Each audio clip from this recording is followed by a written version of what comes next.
Pada tahun 2013, PLN memproduksi 204,6 terawatt-hour energi listrik. Namun, 70 hingga 75% dari total listrik yang dihasilkan hanya terpusat di Pulau Jawa dan Bali. Lebih jauh lagi, 23% diantaranya digunakan oleh wilayah Jabodetabek. Di sisi lain, distribusi listrik di daerah Indonesia Timur seperti Nusa Tenggara, Maluku, dan Papua hanya mencapai 20 hingga 40%. Ketidaktersediaan listrik tersebut disebabkan oleh kurang meratanya distribusi gardu induk PLN yang kebanyakan hanya terpusat di daerah Indonesia bagian barat. Meskipun demikian, di wilayah Jawa dan Bali, krisis energi listrik atau yang umumnya disebut mati lampu masih sering terjadi. Hal tersebut disebabkan oleh ketidakseimbangan antara jumlah produksi energi listrik dengan tingkat penggunaannya. Berdasarkan data dari Badan Pusat Statistik, energi primer Indonesia pada tahun 2006 bersumber dari 51,67% minyak bumi, 28,57% dari gas alam, 15,43% dari batu bara, dan 4,42% dari sumber energi terbarukan.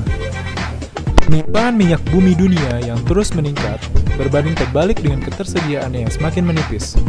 Hal tersebut mengakibatkan harga minyak bumi yang melonjak dan tidak dibarengi dengan kenaikan harga energi listrik yang terus disubsidi oleh pemerintah. Hal tersebut mengakibatkan PLN mengalami kerugian sebesar 30,9 triliun pada tahun 2013. Untuk menyelesaikan masalah tersebut, pemerintah harus melihat potensi dari sumber energi terbarukan yang dimiliki oleh Indonesia.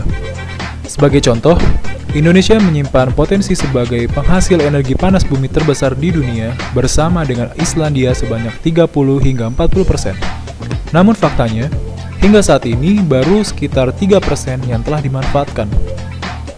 Sementara itu, sumber energi terbarukan menyimpan potensi yang menjanjikan.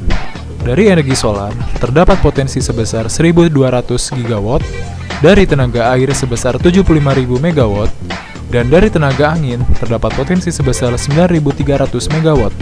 Namun, dari semua potensi yang dimiliki oleh Indonesia, hanya sekitar 3-5% yang telah dimanfaatkan. Di masa depan, kita semua berharap bahwa seluruh wilayah di Nusantara sudah dialiri listrik.